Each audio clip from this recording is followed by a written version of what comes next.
गजाननं भूत गणाधिसेवितं कपिध्वजम्बू फलचारुभक्षणम् उमासुतं शोक विनाशकारकं नमामि विघ्नेश्वर पादपङ्कजम्। नमो देव्यै महादेव्यै शिवायै सततं नमः। नमः प्रकृतिभद्रायै नियतः प्रणतः स्मताम्। गुरुर्ब्रह्मा गुरुर्विष्णु गुरुर्देवो महेश्वरः गुरुर्साक्षात् परब्रह्म तस्मै श्री गुरुवे नमः। भवानी शंकरो वंदे श्रद्धा विश्वास रूपिणौ याभ्यां विना न पश्यन्ति सिद्धा स्वान्तः स्थं ईश्वरम्। कर्पूरगौरम् वतारं संसारसारं भुजगेन्द्र सदा वसन्तं हृदयारविन्दे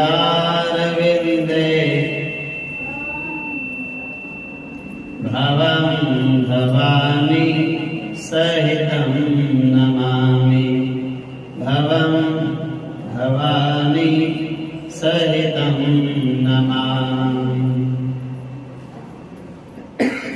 श्री गणेश अम्बा सद्गुरु चरणकमलेभ्यो नमः।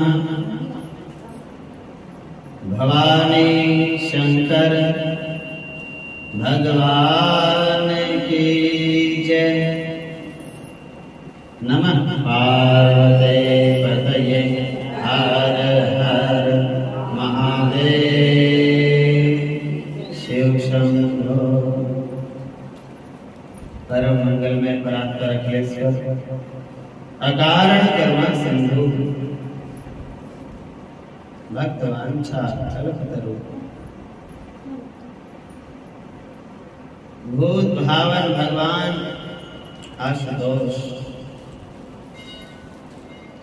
स्थानेश्वर महादेव रंग संगमेश्वर महादेव खटवांगेश्वर महादेव रंगेश्वर महादेव रुद्रेश्वर महादेव कण कण में रमे हुए कण कण में बसे हुए आस्था और विश्वास की बात है। यहाँ कंकर कंकर में शंकर को देखते हैं। क्यों? हमारी आस्था ऐसी है। हमारे उपनिषद हमारे वेद कहते हैं ईशावास्यमिदं सर्वं यत् किंच जगत्यां जगत्। ईश्वर वो भोलेनाथ वो भोले बाबा इस जगत के कण कण में विद्यमान है। सब जगह है मेरे प्रभु।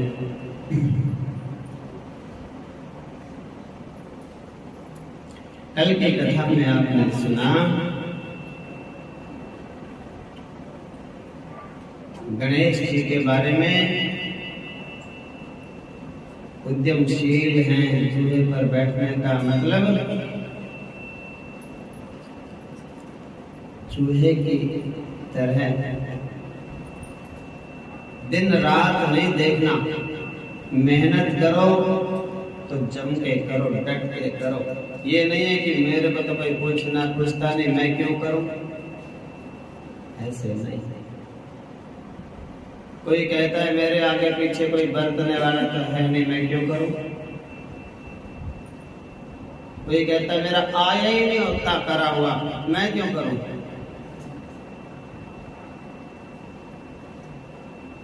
कोई कहता है ये शरीर खराब थोड़ा ही करना है, उतना ही करेंगे हम तो, मजबूरी में करेंगे बस, जब नहीं सरता, नहीं तो ऐश करेंगे, आराम करेंगे, एसी में रहेंगे, बढ़िया पहनेंगे, बढ़िया खाएंगे, क्यों करेंगे हम काम।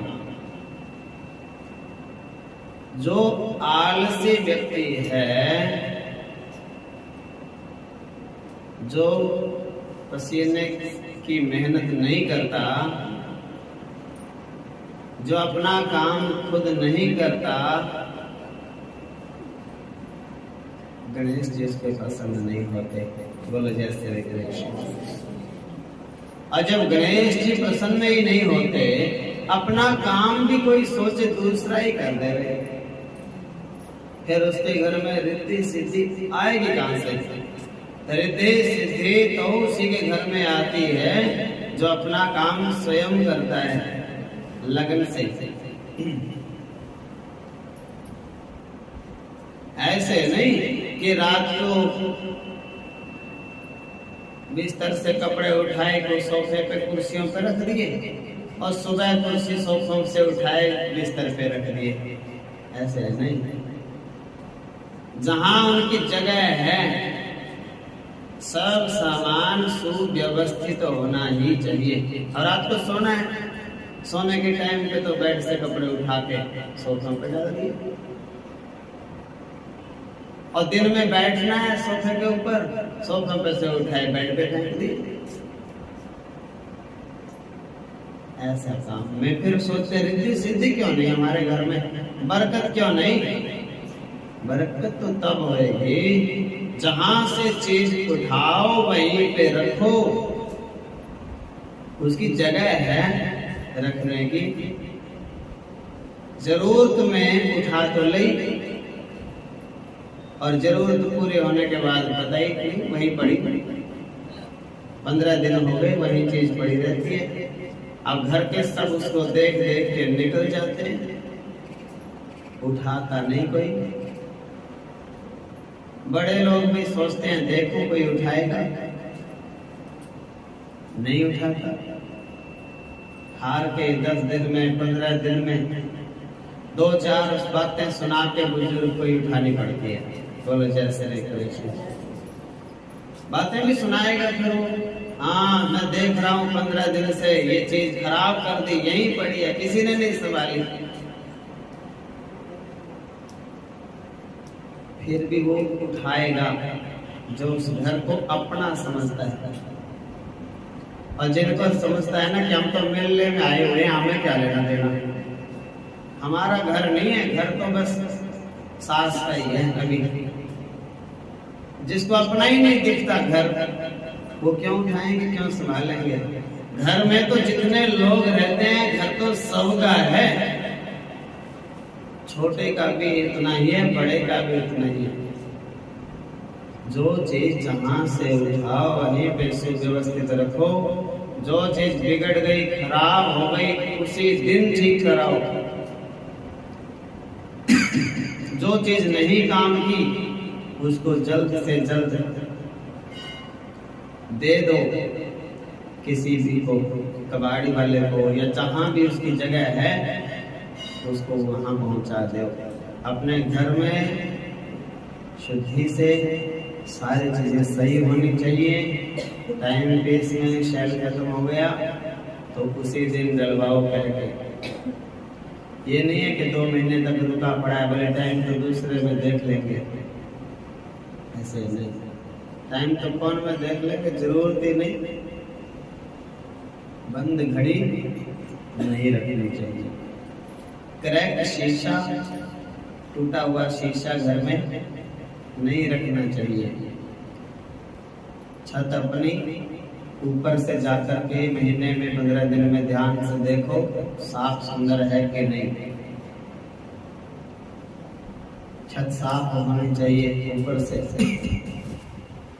पूरे घर का कबाड़ छत के ऊपर नहीं डालना चाहिए।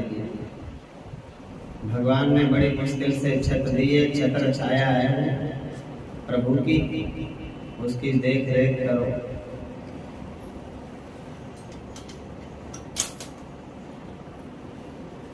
तो ऐसा करके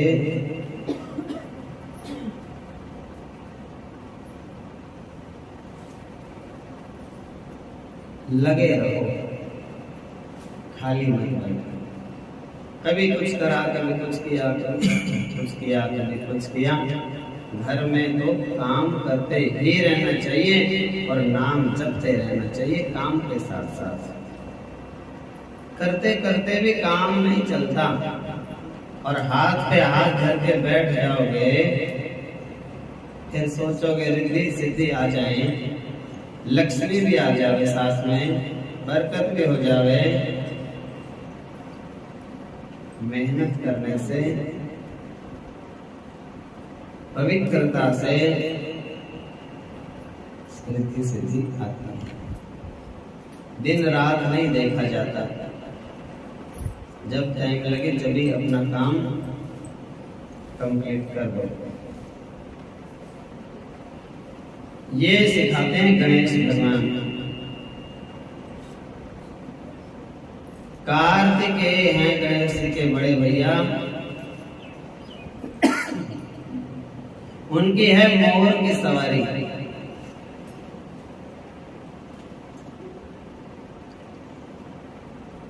पूरे विश्व में जाना है, देवी विचारों का प्रचार प्रसार करने के लिए मोर की भी जरूरत पड़ती है। आदि गुरु शंकराचार्य जी ने पैदल ही यात्रा की।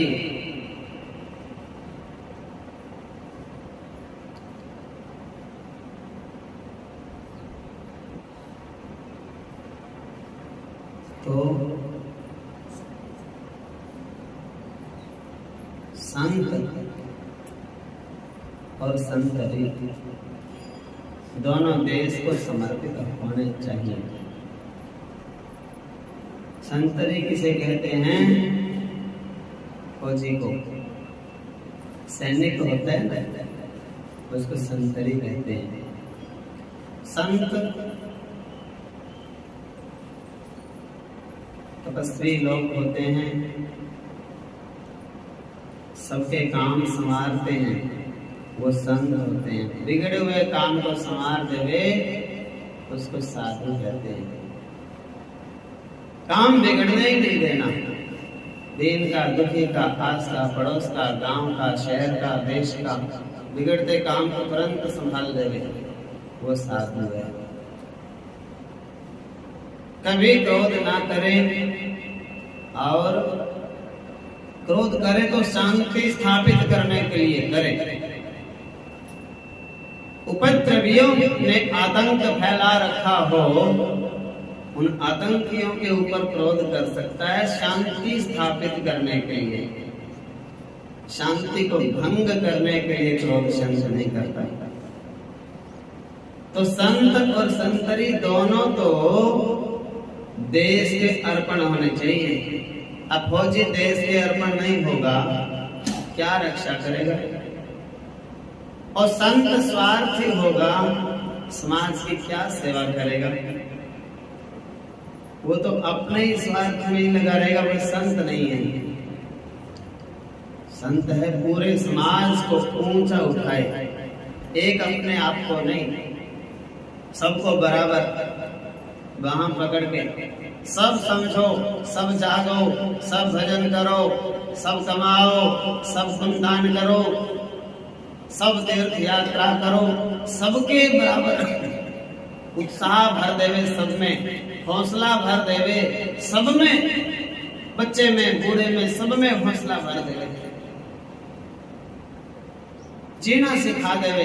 जो कहता है हम तो जीना नहीं चाहते, भगवान उठा ले इससे अच्छा, उनके मन में ऐसी भावना भर दे कि नहीं, अभी तो जीना है, भजन करना है।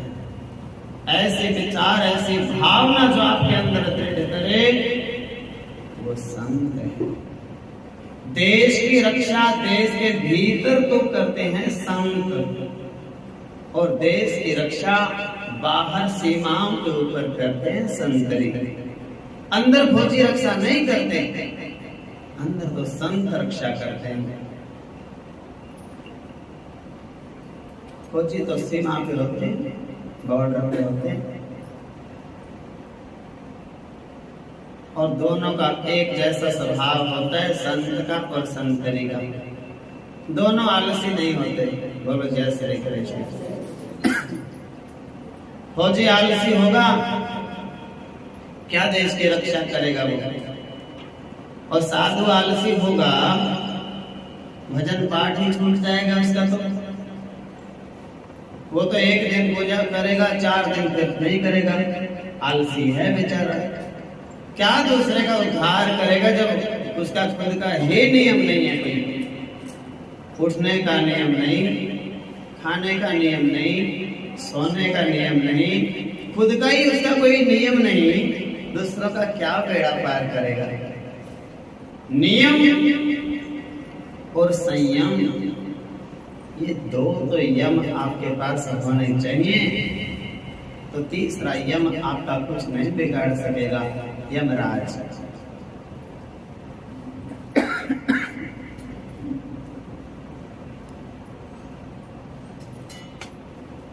तो कार्तिक स्वामी को सेनापति बनाया गया, प्रधानमंत्री बनाया गया देवताओं का, और वो तो वीर होना ही चाहिए। जिस देश का प्रधानमंत्री ही डरपोक हो, वो देश क्या तरक्की करेगा? प्रधानमंत्री तो शेर के जैसा होना चाहिए, किसी से डरे ना। राजा है भैया, राजा तो वीर होना चाहिए। तो देवताओं का सेनापति कौन बना?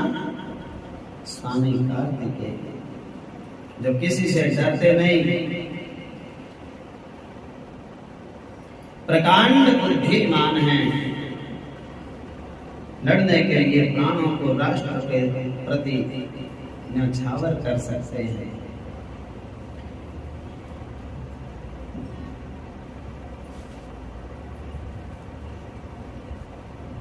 गणतंत्र होता है, उनमें नेता गणपति के जैसा होना चाहिए। गणों का स्वामी, गणनायक, ये गणपति से हम सीख सकते हैं। हमारे यहाँ गणतंत्र है, प्रजातंत्र है, तो जननायक कैसा हो? हमारे भगवान गणेश जी के जैसा हो। मतलब गणेश जी कैसे हैं? शक्ल से नहीं कहता मैं, छोटी छोटी आंखें, लंबी सूंड, ये तो गणेश जी का बाहरी स्वरूप है। बड़े बड़े कान, गज कर्ण का, हाथी के कान है भैया।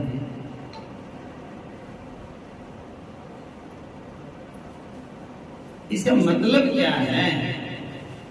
मतलब ये है, लंबी सूंड का मतलब है कि जो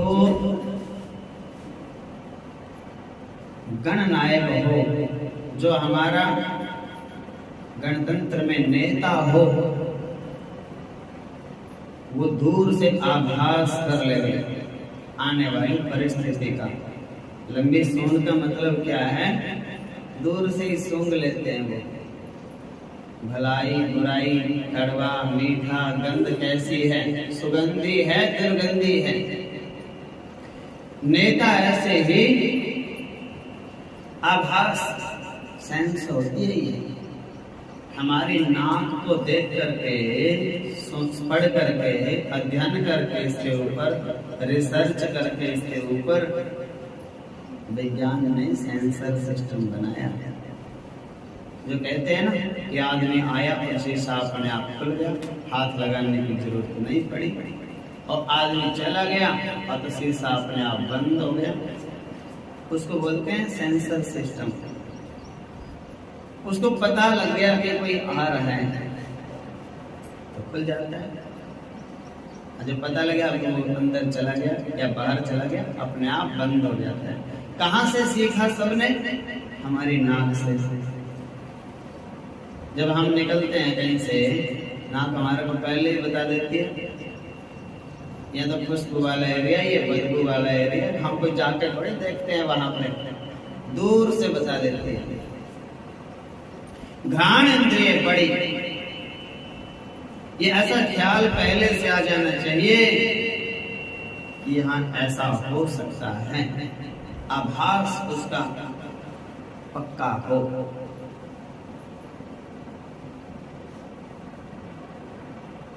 नेतृत्व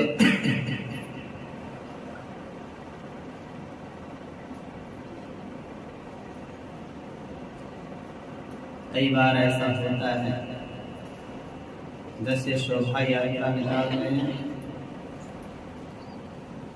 मंदिरों को सजाते हैं, बंधनवार लगाई जाती हैं, पताकाएं लगाई जाती हैं, बहुत शुभ होती हैं। आम के पत्ते की बंधनवार बना के दरवाजे पे लगाते हैं, शुभ होती है बहुत। सब करते थे, आज भी कर सकते हैं, लेकिन कम कर दिया पहले से। प्लास्टिक के लगा लेंगे, आम के पत्ते की शुभ होती है, उसकी बनाओ, कलश में रखो, अपने दरवाजे पे लगाओ। एकादशी को, पूर्णमासी को, पूर्णिमा को तो जरूर लगा लेनी चाहिए, अगली पूर्णिमा को फिर बदल ले। जरूरी नहीं है कि हमने कथा तो कराई नहीं, अब बंधनवार क्यों लगाए, ऐसा नहीं। स्वभाव होना चाहिए, हमारे घर को देखते ही पता लगना चाहिए ये सनातन पूजा पाठ करने वालों का, हिंदुओं का निवास स्थान है। बाहर सीताराम लिखो, जय श्री कृष्ण लिखो, दरवाजों पे तुलसी का पौधा जरूर होना चाहिए घर में। और असल तो हर रोज नहीं तो रविवार के दिन 8 बजे नहीं, सुबह सुबह 6, 6:30 बजे जरूर चौका लीप देना चाहिए दरवाजे के आगे गऊ के गोबर से। और उसमें चाहे टाइल टुकड़े कुछ भी लग रही हो, ये नहीं सोचना कि हमारी तो टाइलें खराब हो जाएंगी, हम गोबर का क्यों चौका लगाएंगे। वो तो गौ माता का गोमय है। आप रिद्धि सिद्धि चाहते हो, शुभ लाभ चाहते हो, तो उसकी विधि तो बतानी पड़ेगी और आपको उसके ऊपर चलना पड़ेगा। तो रविवार को ये देखा जाता है कि घर में जल्दी कौन उठता है, और जो जल्दी उठे वही करते हुए काम। आस पड़ोस वाले जब बाहर निकले तो आपके घर में शुद्धि होनी दिखनी चाहिए। वहां ये सूत्र लागू नहीं करना कि सब घर वालों को घर से निकाल के बाद में करेंगे। बच्चों को स्कूल भेज दो और बड़ों को बाहर काम पे भेज दो, बाद में चौका लगाएंगे 10 बजे। वो तो कोई काम का नहीं। सुबह उठो, सूरज निकलने से पहले पहले अपना शुद्धि कर ले दरवाजे के ऊपर। नरसिंह भगवान का वास होता है देहली में। देहली तो बड़ी पवित्र होती है। पहले तो माताएं देहली पे बैठने देती नहीं थी, और अच्छे कुल की माताएं देहली में बैठती भी नहीं। जो एक नंबर की निंदा चुगली करने वाली है वो तो बैठ सकती है, उसको कोई दोष नहीं होता। बोलो जी, ड्यूटी है उसकी, आते जातों की कथा कहानी सुनना सुनाना। नहीं तो दिल्ली को टाल के बैठो, अंदर बैठो बाहर बैठो, दिल्ली पे मत बैठो। वहां क्यों बैठना नहीं? अरे वहां नरसिंह भगवान विराजते हैं, आप वहां कैसे बैठोगे? कहाँ हिरणाकुश को कहाँ पे मारा था? दिल्ली के बीच में ही तो मारा था, आधा बाहर आधा अंदर, और बीच में नरसिंह भगवान ने हिरणाकुश का वध किया। इसलिए दिल्ली पे बैठना मना है। बोलो जय श्री कृष्ण। और चौका जरूर रविवार के दिन सुबह पड़ोसियों से पहले। हाँ सच्ची बात है। और संक्रांत को वो भी जो लगाते हैं ना धुनी, वो भी जल्दी लगानी चाहिए। लेट लेट देख के ना सबने तो लगा रखे, हम ही रह गए अकेले, जल्दी जल्दी अब कर लो, 8 बज गए। वो तो देखा देखी है, वो कोई धर्म कर्म नहीं है। धर्म है सुबह उठते ही स्नान करके शुद्धि कर लो।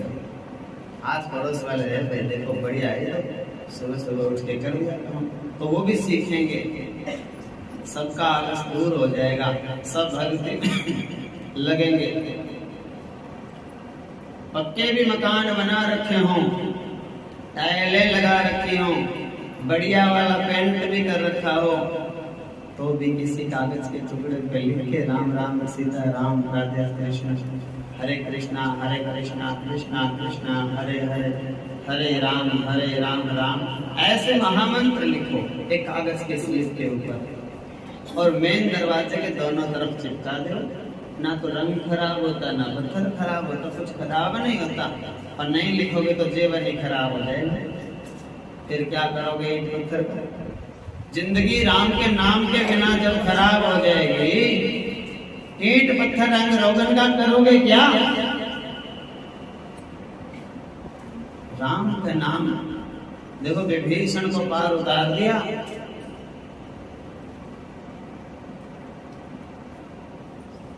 किसने? राम का नाम लिखा था विभीषण के मकान के आगे। रामायुध अंकित गृह शोभा वर में न जाई, और नव तुलसी का वृंद तहां देख हर्ष कर गिराई। रामायुध अंकित गृह, और उसने तो बहुत कुछ बना रखा था। किसने? विभीषण ने। कहीं तो धनुष बना रखे राम जी के, कहीं बाण। और हमारे को जो ज्ञान वापी मिली है ना काशी में, तो धनुष बाण बने हुए थे, उसमें त्रिशूल बने हुए थे शंकर जी के दीवारों पे, और शिवलिंग बने हुए थे, और उनकी वजह से हम केस जीत गए। मुस्लिम कहने लगे तो हमारी मस्जिद है, और योगी बाबा आदित्यनाथ प्रभु कहने लगे फिर आपकी मस्जिद में हमारे त्रिशूल और ये क्या कर रहे हैं? शंकर जी के शिवलिंग बने हुए दीवारों पे पत्थरों में खोद रखे थे कारीगरों ने। तो वैसे कैसे ही थे। और ज्ञानवापी हमारे शास्त्रों में वर्णन आता है। ऐसे अपने घर में कहीं ना कहीं भगवान के चिन्ह अवश्य बनाओ। अब पहले तो माताएं वही बनाती थी अष्टमी, अब तो वो भी छूट गई। एक कैलेंडर लेके आते हैं, 1 घंटा लगाते हैं, बस उसके बाद पता नहीं कहाँ गए। ऐसे नहीं होना चाहिए। और वही बनाते थे, कितनी खुशी से सारे बच्चों के नाम उसमें आ जाते थे। हाँ ये बड़े छोरे का, ये उसके बहू, ये उसके बच्चे, ये छोटा है, ये उसके बच्चे, और सबका ही नाम। एकादशी होती थी तो सारे गेरू से सबको सुंदर सुंदर सजाते थे। नारायण भगवान को उठाया जाता है, प्रांत बजा के। सो रहे थे ना 4 महीने से, तो उठो भगवान जी।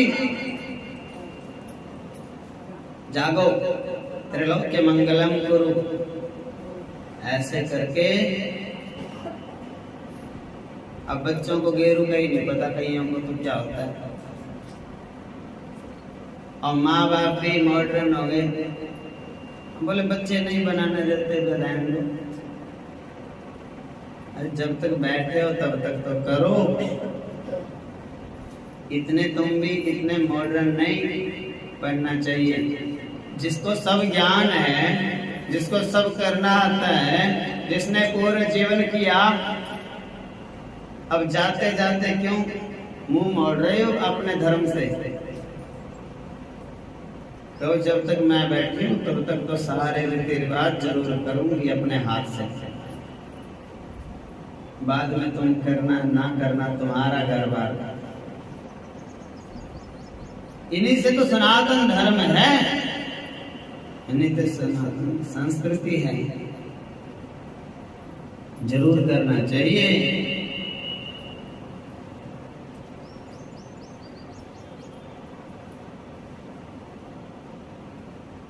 तो मतलब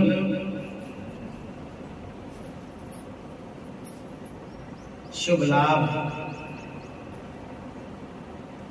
गणेश जी के पुत्र हुए, शुभ लाभ रिद्धि सिद्धि के। केवल लाभ के पीछे गृहस्थी आदमी दौड़ता है और शुभ का तो ज्ञान नहीं है।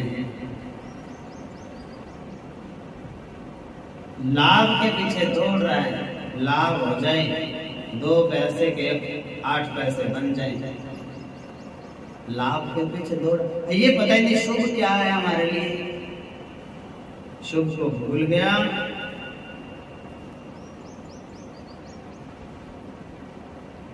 पहले कोई भी मंदिर, कोई भी मकान, भवन, निवास बनता था, दरवाजे के ऊपर गणेश जी की मूर्ति बनाई जाती थी।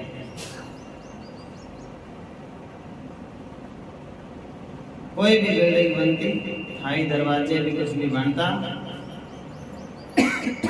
अपने बाबा रंगपुरी के मंदिर के ऊपर भी दरवाजा है छोटा, और ऊपर गणेश जी की प्रतिमा लगी हुई है।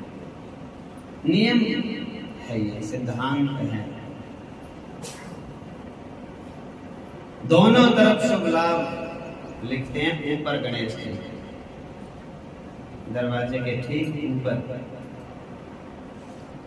बहुत सुंदर संदेश है ये।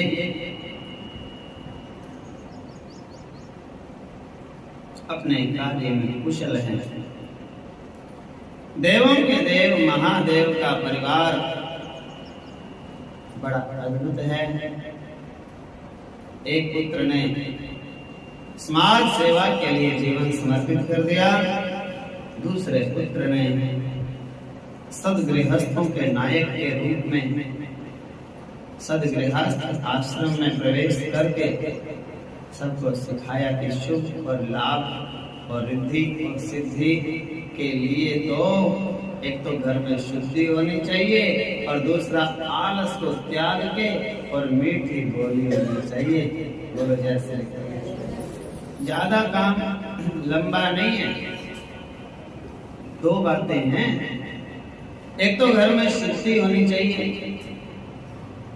और दूसरा आलस को छोड़ के और खूब मेहनत से काम करने वाला होना चाहिए। इतना ही तो काम। अब काम करे ना आलस करे, अशुद्धि करे ना झूठ सूच करे, और फिर मंदिरों में जाके कहे भगवान ये भी दे दो, ये भी दे दो, ये भी दे दो। भगवान कहेगा देव तो तेरे को खुद की अकल तेरे अंदर है नहीं, अब गुरुदेव समझाते हैं तो मानता नहीं, और दे भी देंगे तेरे को सब चीज तो बरतनी आती नहीं, तो किसी काम का नहीं। शुद्धि, बुद्धि, वाणी मीठी, मीठी वाणी, भगवान के नाम उसमें बीच बीच में आते रहे, ऐसा प्रयास होना चाहिए।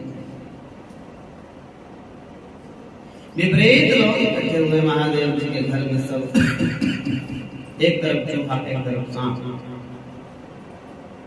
सांप कहता है मैं चूहे को खा जाऊंगा,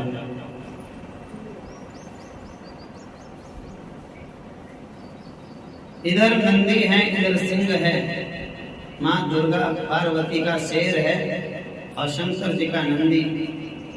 सिंह कहता है मैं नंदी, लेकिन तपस्या में जिस घर में एक व्यक्ति भी ईमानदारी से भजन कर लेता है, दिखावा नहीं करता और भजन करता है, एक व्यक्ति भी भजन कर ले, उस घर में कभी कलयुग आ सकता नहीं। बोलो जैसे उस घर में शेर और नंदी एक जगह पे बैठे रहो, कोई डर नहीं कर। सांप चूहे डोलते रहो, उस घर वालों का कुछ बिगाड़ सकते नहीं। क्यों? उस घर में एक आदमी भजन करने वाला है, वो किसी में नुक्स नहीं निकालता, उसको बस अपने भजन से मतलब है। आप में से एक भी कोई भजन कर ले ईमानदारी से, कई पीढ़ी आपकी सुखी हो जाएंगी। और अगर आप सोचोगे कि हम तो इनको सुधारेंगे झगड़ा कर करके, आपका भी जीवन नरक बन जाएगा, कोई सुधरने वाला नहीं। बोलो जैसे अगर वो सुधरेंगे तो आपके भजन करने से ही सुधरेंगे। आप सुधारने की कोशिश मत करो, एक बार सलाह दो बस, बेटे ऐसी सलाह है मेरी, आगे तुम्हारी इच्छा, बस। इसके ज्यादा क्लेश नहीं, ज्यादा क्लेश से आपका सारा भजन नष्ट हो जाएगा, भजन में मन नहीं लगेगा, भगवान में भी मन नहीं लगेगा, मंदिर में आना भी छूट जाएगा, और उल्टे उल्टे ख्याल आएंगे, इतने दिन मंदिर गई मेरा तो कोई फायदा ही नहीं हुआ। बोलो जय श्री कृष्ण। ऐसे ऐसे ख्याल आएंगे, फायदा कैसे होगा? आप खुद को तो गलत बताते नहीं और दूसरों को गलत बताते हो, घर वालों को। खुद तो आप भजन करते नहीं और दूसरों को सुधारने की कोशिश कर रहे हो। आपका तो सारा भजन समाप्त हो जाता है, क्रोध में बह गया। आप शांति रखो, भजन करते रहो। हे प्रभु, मैं आपको कभी भूलूं नहीं, इतना आशीर्वाद दे दो। नाम जपते रहो। शंकर जी का आभूषण है सांप, और कार्तिक के पास है मोर। अब मोर कहता है मैं सांप को खा जाऊंगा, लेकिन शंकर जी का भजन इतना है, सांप और मोर इकट्ठे ही रहते हैं, लड़ते ही नहीं। और आपके बच्चे लड़ते ही रहते हैं और हटते ही नहीं लड़ने से। क्यों? आपके भजन में कमी है। अभी भजन और बढ़ाओ, और बढ़ाओ अपना भजन। जब भजन बढ़ेगा, बच्चे अपने आप शांत हो जाएंगे, अपने आप समझ आ जाएगी उनको। आपके भजन में से सकारात्मक ऊर्जा सुगंधी फैलेगी पूरे घर में, ऐसा प्रकाश हो जाएगा सबकी बुद्धि में, सबके मन में। जो अंधेरा भरा पड़ा है, बुद्धि नष्ट हो गई है, उनको अकल आ जाएगी।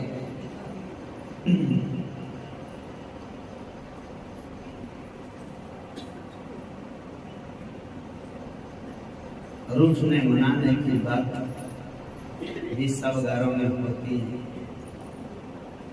कार्तिक जी रूठ गए एक दिन, ऐसा होता है। चले गए रूठ गए। छोटे मोटे झगड़े तो सब घरों में होते हैं, ये सिखा रहे हैं वो तो सब भगवान हैं, उनको रूठने के और मनाने की जरूरत नहीं पड़ती, भगवान ही है वो। उनको क्या रूठना और क्या मनाना, वो तो सब एक माया है उनकी। तो फिर भी वो ऐसे ऐसे लीलाएं करके दिखाते हैं। यदि घर में से एक रूठ जाए तो घर का जो बड़ा है समझदार व्यक्ति, मुखिया, उसका फर्ज बनता है वो प्यार से मनावे उनको। शिव जी का बड़ा आदर्श परिवार है। शिव परिवार, शिव पार्वती ने दोनों ने उसको उनको मनाने का प्रयास किया। मल्लिका अर्जुन बन गए दोनों, श्री शैले मल्लिकार्जुन।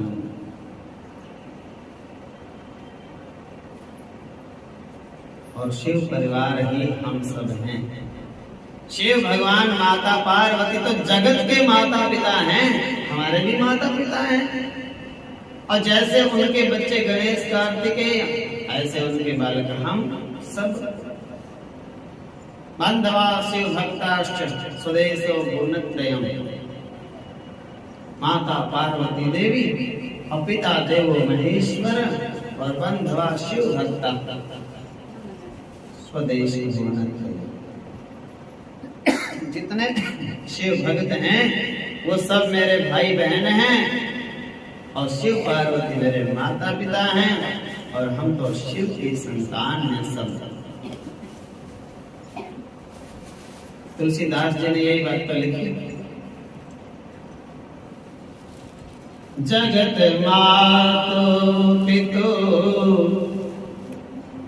शंभु भवानी। हाँ, जगत मातो पितो शंभु भवानी। तेहि सिंगारो न कहूँ बखानी। तेहि सिंगारो न कहूँ बखानी। जगत मात पितु शंभु भवानी। मेरे माता पिता हैं भवानी शंकर। पूरी धरती हमारा घर है, और पूरी धरती पर रहने वाले सब लोग हमारे भाई बहन, हमारे माता, हमारे बंधु सखा हैं। भिन्न भिन्न प्रकृति वाले, भिन्न भिन्न स्वभाव वाले लोग हैं, लेकिन महादेव को सब भजते हैं। राक्षस भी उसका भजन करते हैं, देवता भी उसका भजन करते हैं। कौन नहीं भजता शिव को? जीव चराचर सब भजन करते हैं भगवान शिव का। क्यों? वो तो भला ही करते हैं और कुछ करते ही नहीं। अपना भला कौन नहीं चाहता? राक्षस भी अपना भला चाहता है, मनुष्य भी अपना भला चाहता है, देवता भी अपना भला चाहता है, पशु पक्षी भी अपना भला चाहता है, धरती आसमान भी अपना भला चाहते हैं। अब भला शिव के बिना हमारा कोई कर सकता ही नहीं। इसलिए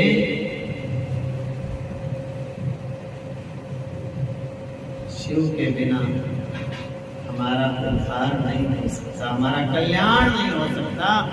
कल्याण माने शिव। पंखा बंद कर दो मेरे।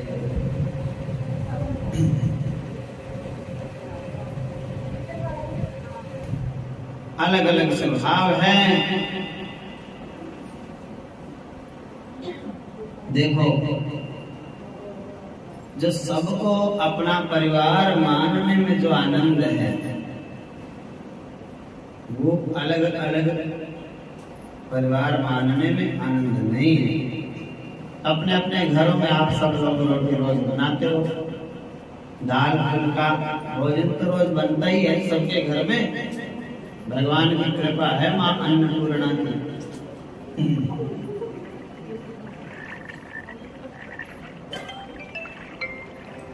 लेकिन जिस दिन हम भंडारा करते हैं, सब मिलके एक जगह भोजन बनाते हैं, लो भैया एक जगह बना लो, सिंपल प्रसाद बना लो, उसमें प्याज भी डालने की जरूरत नहीं, कुछ और डालने की, ज्यादा मसाले डालने की जरूरत नहीं, और सिंपल ही बना लो, कड़ी चावल बना लो चाहिए, और फिर उसको भगवान का भोग लगाओ, और फिर उसको संतों को, कन्या को, गौ माता को देओ, फिर अपने नगरी के जो धर्म स्थान है उनमें देओ। सब में भगवान का भोग लग गया, संतों का भोग लग गया, फिर इकट्ठे बैठ के सब एक जगह खाओ गांव वाले। तो जो मिठास उसमें आती है वो घर वाले प्रसाद में नहीं आती। बोलो जय श्री कृष्ण। इसका मतलब क्या है? इसका मतलब है कि उस दिन पूरा गांव एक परिवार बन गया, एक जगह बना रहे हैं, एक जगह बैठे हैं, एक जगह सेवा कर रहे हैं, एक जगह खा रहे हैं। एक जगह इकट्ठा रहने का आनंद तो एक दिन में सीख लेता है कोई, और न्यारे न्यारे का तो सब भोगे तो भोगी हैं। न्यारे में क्या होता है? बोले छोड़ो, बच्चे तो है नहीं, बाहर गए हैं ड्यूटी पे, अब अकेले के लिए क्या बनाएंगे, रह नहीं तो प्रसाद मिला था ये खा लो, बस बात खत्म। आलसी हो जाता है आदमी, अकेले के लिए नहीं पकाता, और पका भी ले खाने का मन नहीं करता। कई तो बार बना के रख लेते हैं, हाँ रोटी बना तो ली थी, सोचा अकेले क्या खाऊं। पहले तो बड़े बुजुर्ग अकेले खाते ही नहीं, आगे वालों को पता नहीं।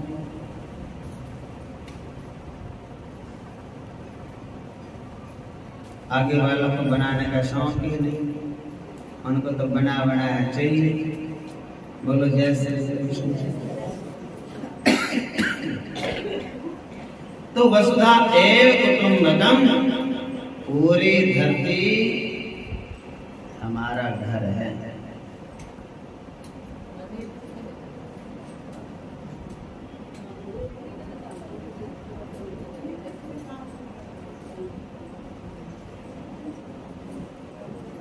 अन्नपूर्णे सदा पूर्णे शंकर प्राण वल्लभे, ज्ञान वैराग्य सिद्ध्यर्थम दीक्षां देहि पार्वती।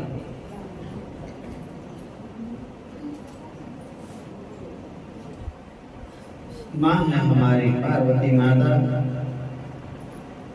पिता हमारे भगवान शिव।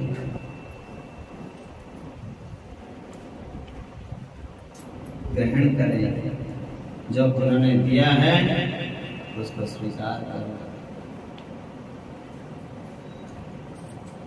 चक्कर लगा के आओ बिना बोले। मीठा है, मिर्च है, जीरा है, हींग है, अजवाइन है, सबकी स्वभाव अलग अलग है। रहती तो एक जगह ही है वो सारी चीजें, और उनका स्वभाव अलग अलग अलग।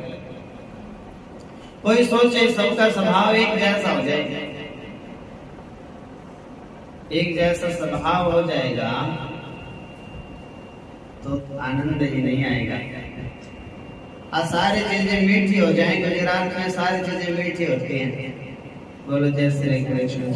वहाँ दाल बनाते हैं उसमें भी मीठा, और सब चीज में मीठा। मैंने कहा भैया ये तो गड़बड़ हो गया, अब खाने का मन कुछ और हो, और तुम सब चीजों में चीनी और मूंगफली और कड़ी पत्ता और सब चीजों में वही डलता है।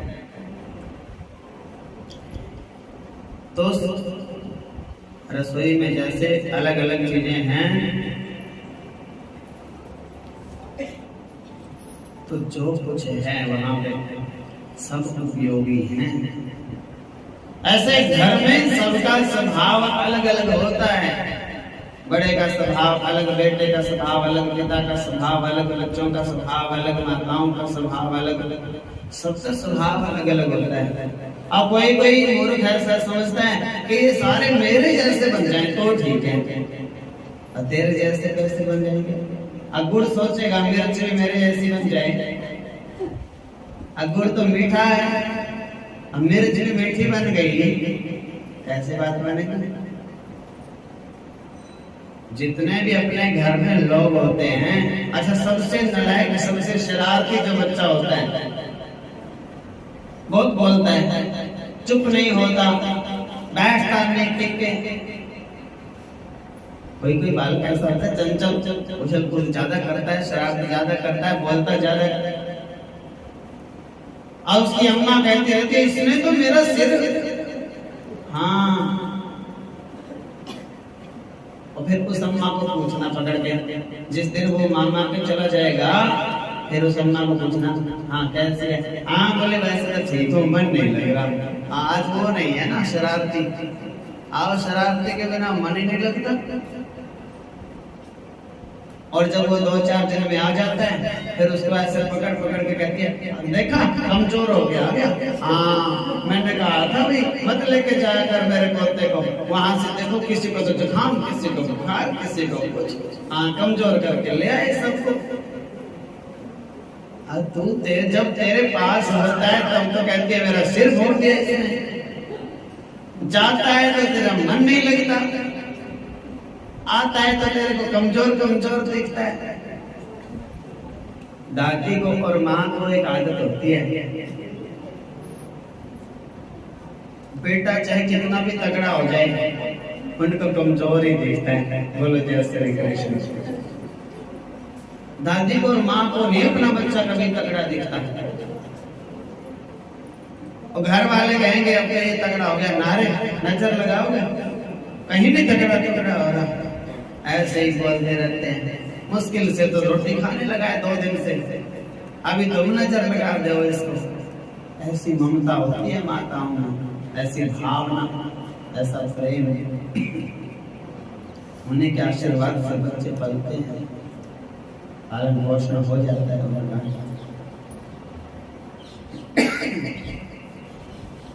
करना क्या है, रसोई में जब सब चीजें होती हैं अलग अलग तो रसोई अच्छी लगती है। देखो ये चीज की जरूरत पड़ेगी तो ये भी है, ये चीज की जरूरत पड़ेगी तो ये भी है। उसी तरह अपने घर में भी अलग अलग स्वभाव के लोग होते हैं, और उनको ये मत सोचो कि सबको मेरे जैसे बनाऊं ना, सोचो देखो कोई से की भी जरूरत पड़ सकती है। ये क्रोध करने वाला क्या पता किसकी जरूरत पड़ जाए किसी दिन।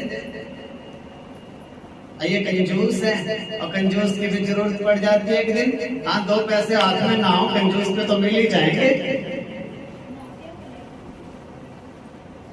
तरह तरह के होते हैं, एक चुप रहने वाला है, एक बहुत बोलने वाला है, बोलने वाले की भी जरूरत पड़ जाती है किसी दिन। तो सब चीज वो अपनी अपनी जगह सही है, उनमें ये मत सोचो कि ये सुधरते क्यों नहीं। उनको जैसा भी है अपने घर के लोग ऐसे ही स्वीकार कर ले, बहुत अच्छे हैं। मेरी फुलवाड़ी है, तरह तरह के फूल हैं, इसमें तरह तरह के फूल होते हैं, कोई दिन में खिलने वाले, कोई रात में खिलने वाले। हाँ उसमें ये मत सोचो कि कोई गलत है, बस ये समझना है कि किसका उपयोग कितना करना है। रसोई में तो सारी चीजें हैं, अब भूरे में तो घी डाल के सीधा खा सकते हैं, उसका घी पूरा बन गया। और नमक को सीधा थोड़े खा सकते हैं, नमक तो उतना ही चलेगा जितना टेस्ट के हिसाब से। उसी तरह घर में सब लोग होते हैं, मीठे भी चरचरे भी, और जितना जरूरत हो उतना बरत ले। बोलो जय श्री कृष्ण। आनंद की बात है, चरचरे का मन और छेड़ लो थोड़ा।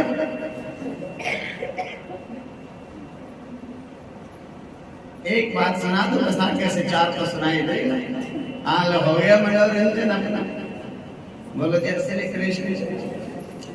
तो कहने का भाव ये है कि सबको स्वीकार करो। प्रभु बड़ी कृपा है आपकी, बहुत अच्छे हैं, सब तरह के रंग हैं, रंग लगे हुए हैं बाबा रंगपुरी की कृपा से। बोलो कैसे तो ऐसे जिंदगी बहुत अच्छी बनेगी सबको स्वीकार करने से। तुलसी इस संसार में सबसे मिलके आए, न जाने किस वेश में नारायण मिल जाए। नदी नाव संजोग करके हिलते मिलते रहना चाहिए। चुप नहीं, किसी से बोलना नहीं छोड़ना चाहिए। 2.5 दिन का मेला है, 2 दिन तो बीत गए, आधा रह गया। उसमें फिर बुढ़ापे में बोलना छोड़ के क्या इनाम लेके जाना चाहते हैं हम? ना, अपने आप ही बोल लो राम राम भैया, जय श्री कृष्ण। हाँ, कुछ गर्व की बात नहीं, अभिमान की कोई बात ही नहीं।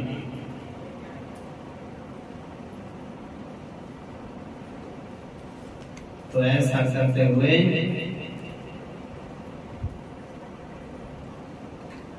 भगवान शिव की सात्विक तात्विक चर्चा हुई। आप सबका बड़ा सौभाग्य है भगवान शिव की तथा शिव का गुणगान आप श्रवण कर रहे हैं।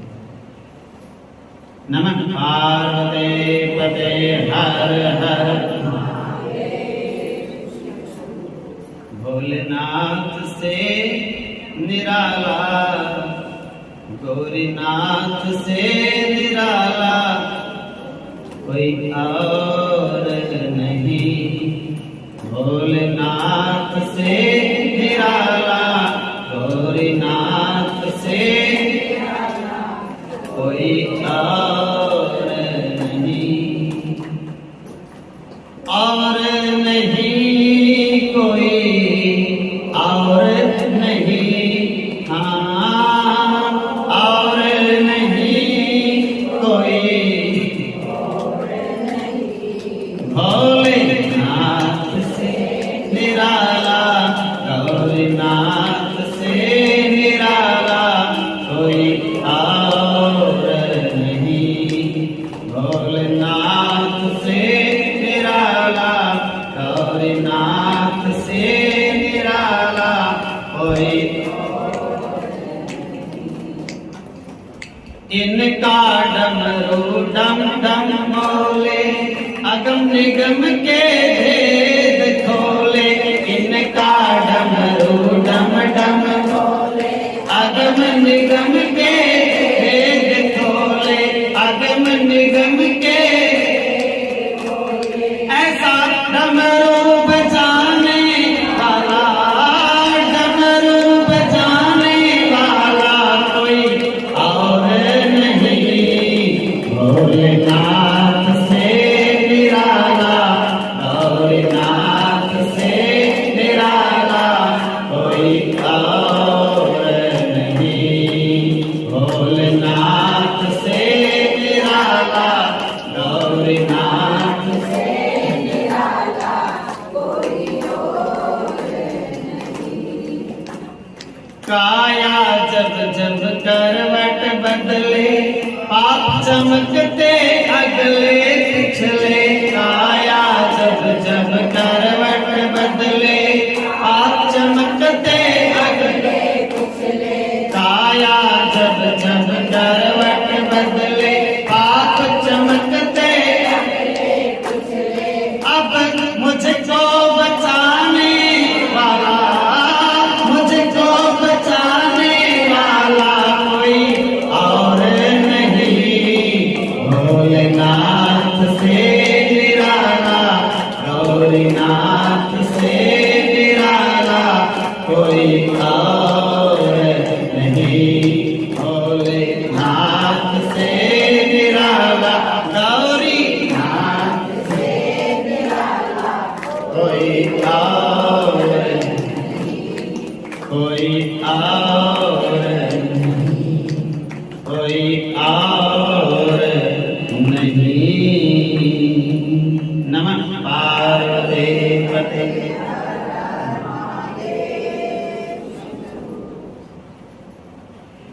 भगवान शिव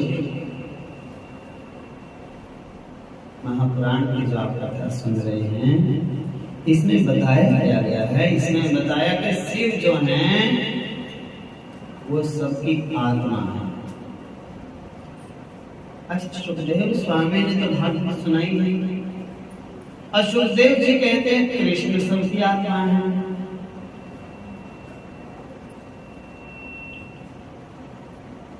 और शिव पुराण कहता है कि शिव सबकी आत्मा है। शरीर एवं आत्मा,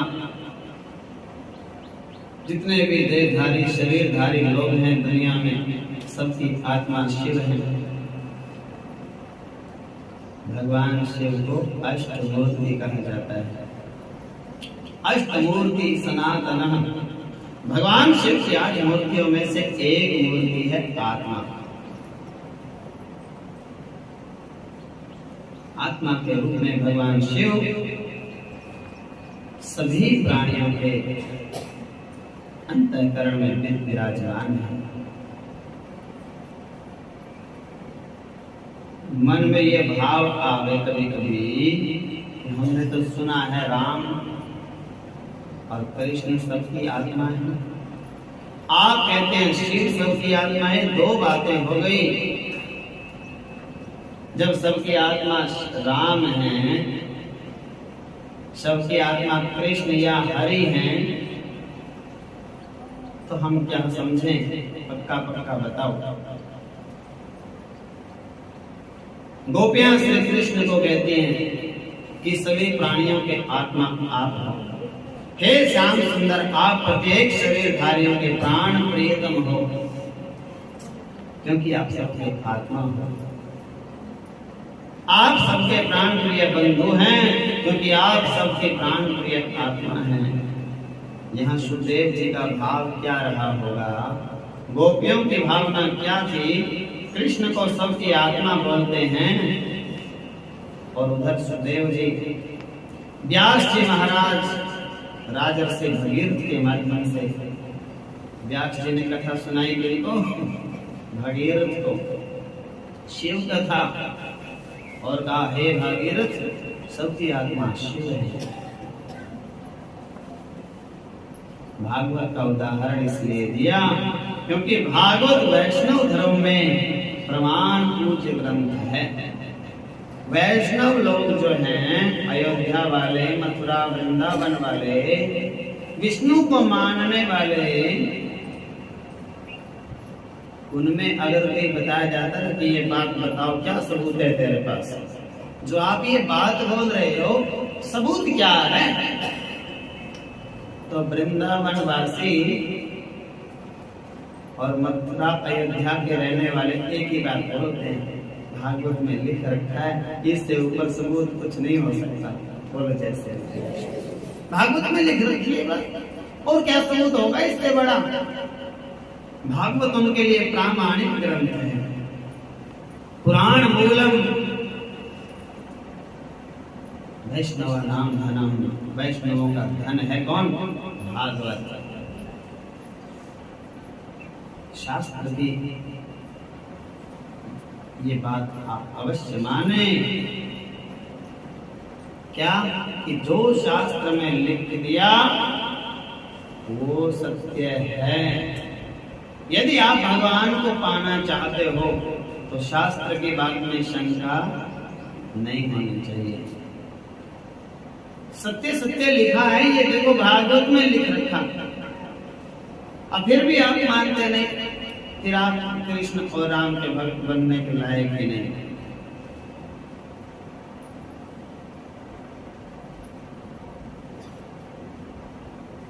तो शिव और विष्णु दोनों को तो फिर हमारे संतों ने, महापुरुषों ने एक ही निर्णय बताया कि भैया शिव में और कृष्ण में तो अंतर कहाँ है? अंतर ही तो नहीं, शिव ही कृष्ण है और कृष्ण ही शिव है। इस प्रकार एक बात नहीं, सैकड़ों बार वेदों में, पुराणों में, ग्रंथों में, इतिहास में, स्मृतियों में असंख्य बार, सैकड़ों, हजारों बार ये बात लिखी हुई है कि शिव और राम कृष्ण अलग अलग नहीं होते, एक ही हैं। शिवस्य हृदयं विष्णु, विष्णुश्च हृदयं शिव। शिव का हृदय है विष्णु और विष्णु का हृदय शिव है। भगवान से बड़ा, शिव से बड़ा कोई वैष्णव नहीं। और भगवान विष्णु से बड़ा, कृष्ण और राम से बड़ा दुनिया में कोई शैव नहीं, शिव भक्त नहीं कोई उनसे बड़ा। सबसे बड़े शिव भक्त भगवान नारायण हैं।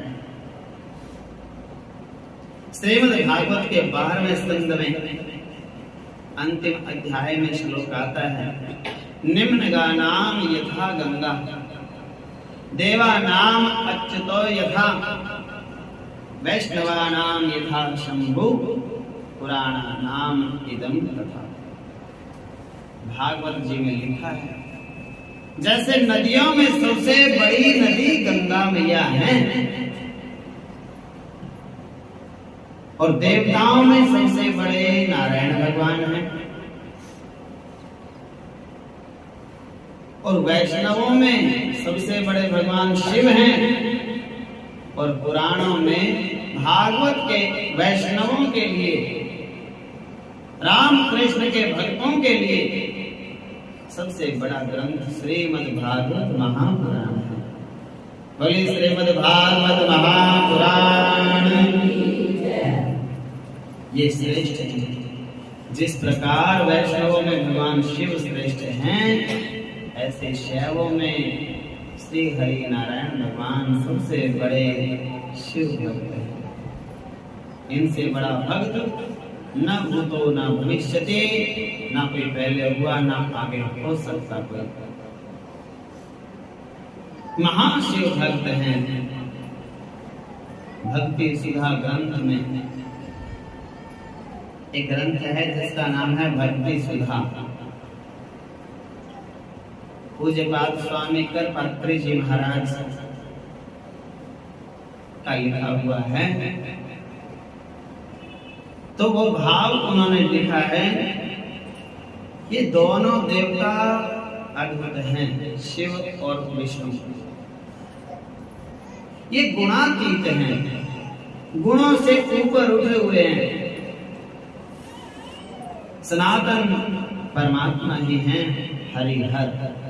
इस सृष्टि की व्यवस्था संपादन करने के लिए सबको ये तो गुण देने वाले हैं, सब में गुण भरने वाले हैं। इनमें दोष आ सकता ही नहीं, इनमें छोटा बड़ा हो सकता ही नहीं कोई।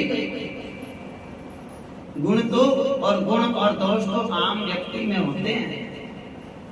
ये तो सबसे ऊंचे और देवताओं के भी देवता महादेव नारायण भगवान, इनमें दोष तो 1% भी होता ही नहीं और गुणों से इनको कोई लेना देना नहीं।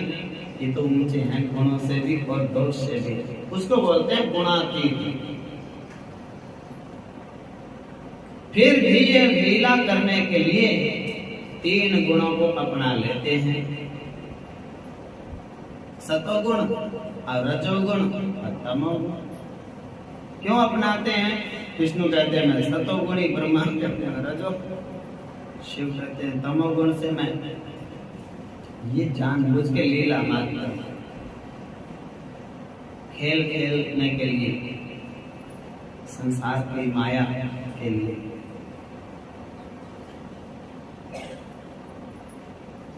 गुण के अनुसार उनके वर्ण का विचार किया जाए। जब लोग यज्ञ करते हैं, पंडित लोग बैठते हैं, वेदी बनाते हैं, चावल होते हैं या दाल से वेदी बनती है, अलग अलग तरह के उनमें रंग भरे जाते हैं। तो उनमें 3 रंग भरते हैं। विष्णु जी की परिधि और ब्रह्मा जी की और शिव जी की। तो विष्णु जी की जो परिधि बनाते हैं उसको सफेद चावल से, सफेद रंग होता है विष्णु जी का वेदी में। वैसे विष्णु जी को अगर वस्त्र दान करो तो पीतांबर होता है, लेकिन सतोगुण का रंग सफेद होता है। रजोगुण की परिधि जब बनाते हैं रजोगुण का रंग लाल होता है, और ब्रह्मा जी को वैसे कोई वस्तु चढ़ानी हो तो सफेद रंग की चढ़ती है। श्वेतांबर ब्रह्मा जी का, और पीतांबर विष्णु जी का, और बाघांबर शंकर जी का। और तमोगुण वाली परिधि को जब रंजित करते हैं, रंगते हैं, श्याम वर्ण से रंगते हैं। काला रंग होता है, काले तिलों से बनाते हैं, या चावल सफेद में काला रंग डाल के उनको रंग करके फिर वेदी बनती है। रंग रोली भरा जाता है वेदियों में, सुंदर सुंदर वेदी होती है। तो सत्गुण का रंग सफेद, रजोगुण का लाल, तमोगुण का रंग काला। ऐसा कर पात्र जी महाराज लिखते हैं। हालांकि दोनों देवता गुणातीत हैं, शंकर और विष्णु। तो गुण का विचार किया जाए तो शंकर जी का तो होना चाहिए रंग काला। क्यों? तमोगुणी है वो। शंकर जी का रंग कैसा होना चाहिए? काला रंग होना चाहिए तमोगुणी का। तो श्रीमन नारायण का रंग कैसा होना चाहिए? उनका होना चाहिए श्वेत। कर्पूर गौरम। क्यों? क्योंकि उन्होंने तो सतोगुण को स्वीकार किया है। किन्होंने? विष्णु जी ने। सतोगुण का रंग सफेद होना चाहिए, लेकिन ये रंग बदल कैसे गया? तमोगुण वाले का तो रंग हो गया सफेद, और सतोगुण वाले का रंग हो गया श्याम सुंदर। विष्णु सतोगुणी है और उनका तो रंग हो गया श्याम सुंदर काला। और शंकर जी का रंग गुण है तमोगुण, और नाम रंग हो गया सफेद। कर्पूर गौरम करुणावतारम। सफेद रंग बदल गया कैसे? इनके गुणों के हिसाब से तो रंग नहीं है इनके।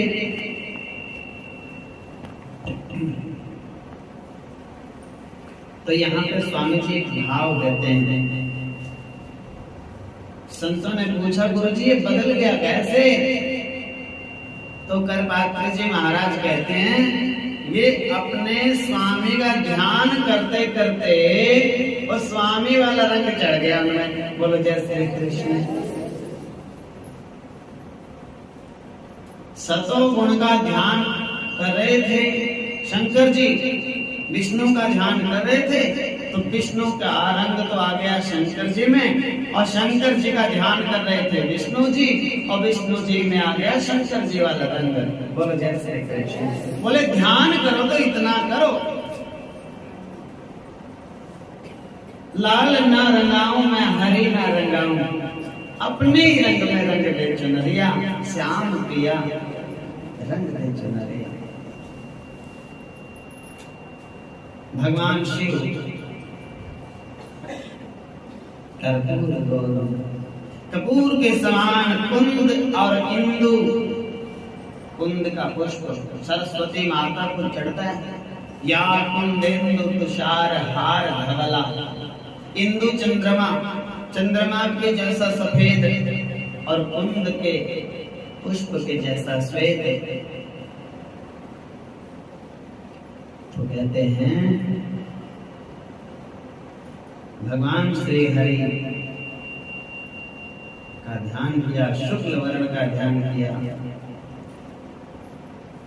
शिव श्वेत वर्ण के हो गए।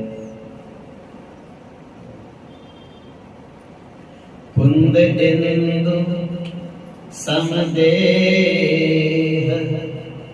उमा रमन करुणा अयन जाहि दीन पर नेह करौ कृपा मर्दन मयन। कुंद इंदु के जैसे आपका शरीर है, उमा रमन हो आप, करुणा के सागर हो, दीनों के ऊपर दया करने वाले, प्रेम करने वाले हो, मेरे ऊपर भी कृपा करो। हे कामदेव के शत्रु भगवान शिव, मुझ पर भी कृपा करो। ऐसा रामायण में लिखा है। दोनों एक रूप ही हैं। भगवान निरंतर शिव शिव जपते हैं और शिव जी निरंतर राम राम जपते हैं।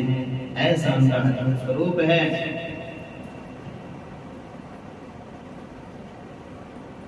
तो ऐसा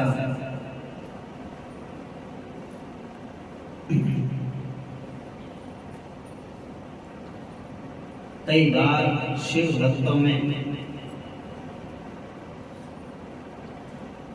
और कृष्ण भक्तों में मन में शंका हो जाती है कि मैंने तो दीक्षा ले रखी है कृष्ण नाम की, और मैं ज्यादा शिव की पूजा करूंगा तो शायद मेरी अपने इष्ट में आस्था कम ना हो जाए, या वो नाराज ना हो जाए मेरे प्रभु कृष्ण।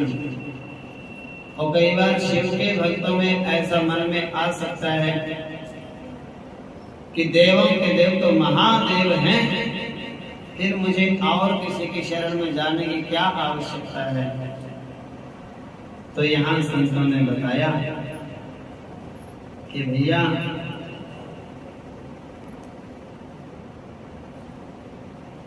ये दोनों में कोई अंतर नहीं। शिव की कृपा से ही कृष्ण की भक्ति आपको मिल सकती है। शिव की कृपा के बिना कृष्ण भक्ति नहीं मिलेगी। और विष्णु भगवान की कृपा से ही शिव भक्ति आपको मिल सकती है। विष्णु भगवान को, राम कृष्ण को प्रणाम नहीं करोगे, आप शिव भक्त नहीं बन सकते।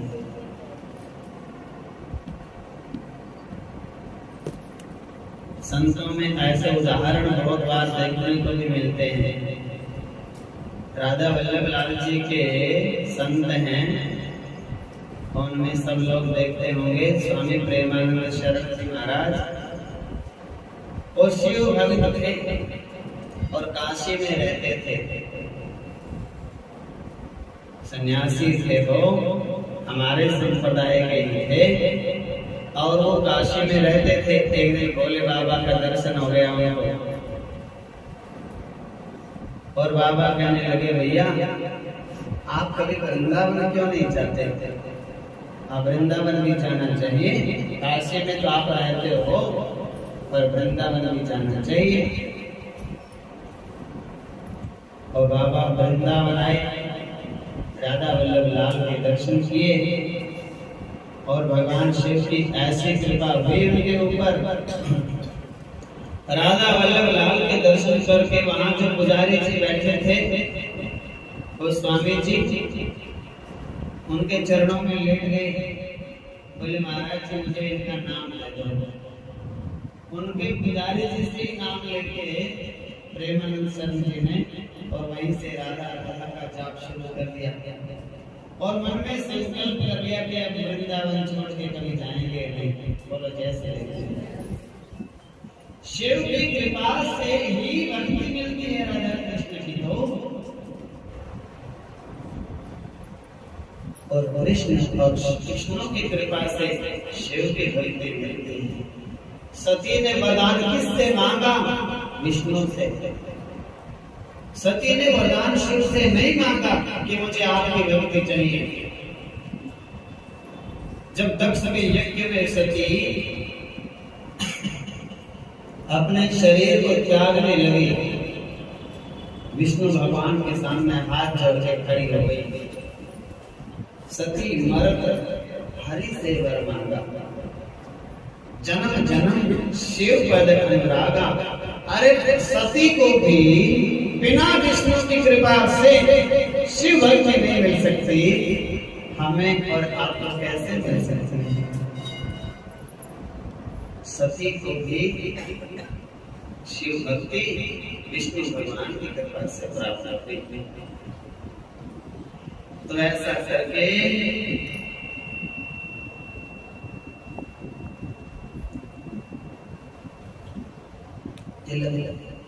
लगा के बड़ी महिमा होती है। त्रिकुंड लगाते हैं हम रोज सुबह सुबह ऐसे 3 उंगलियों से लगता है, जिसको बोलते हैं त्रिकुंड। कोई कोई तो 2 उंगलियों से भी लगा लेते हैं, 2 से नहीं लगता, 3 उंगलियों से लगते हैं और 4 लकीरें बनती हैं। जब 3 उंगलियों से बनाएंगे तो 4 बनेंगे, 2 ऊपर, एक ऊपर, एक नीचे, 2 बीच में। 3 खाने बनाने हों तो 4 तो लकीरें करनी पड़ेंगी, तभी तो 3 खाने बनेंगे। तो उसको बोलते हैं त्रिकुंड। त्रिकुंड जो लगाता है अपने मस्तक पर, वो शिव का रूप माना जाता है। बोलो जैसे शिव का ही रूप हो जाता है। इतना महत्व है तिलक का।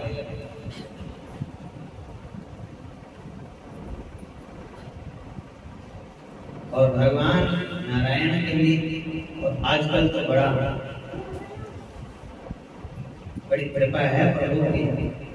ये भेद मिटता जा रहा है विष्णु और शिव वाला, क्योंकि बड़े बड़े जो हमारे सिद्ध स्थल हैं उनमें ऐसे श्रृंगार करते हैं भगवान जी का, उस श्रृंगार में ही कमाल कर देते हैं। शिवलिंग के ऊपर श्रृंगार में राधा कृष्ण को बना देते हैं। शिवलिंग है, शिवलिंग में जो बनाते हैं श्रृंगार के लिए, शिवलिंग के ऊपर राधा कृष्ण को छाप देते हैं और दर्शन करने वाला निहाल हो जाता है। देखो भैया, करो वहां के बिहारी लाल के दर्शन और शिवलिंग नहीं दिख रहे हैं दोनों। और कभी कभी ऐसा भी करते हैं, कान्हा जी को भी शिव का श्रृंगार कर देते हैं। जैसे कोई शिवरात्रि का या उत्सव आता है तो कान्हा जी के मस्तक पे चंदा लगा के और जटाएं बना के उनकी जुड़ा बना के ऊपर बाग अंबर का पहना देते हैं। बोले लो हमारे कन्हैया और आज शिव बन गए। ये इससे फर्क मिटता है, मन का फर्क नहीं रहता फिर मन में कि शिव में और कृष्ण में कोई अंतर है। ऊर्ध्वपुंड लगाओ, राम और कृष्ण का जो तिलक लगता है उसको बोलते हैं ऊर्ध्वपुंड, ऊपर की तरफ। और शिव का जो तिलक होता है वो होता है आड़ा, त्रिपुंड 3 उंगलियों से।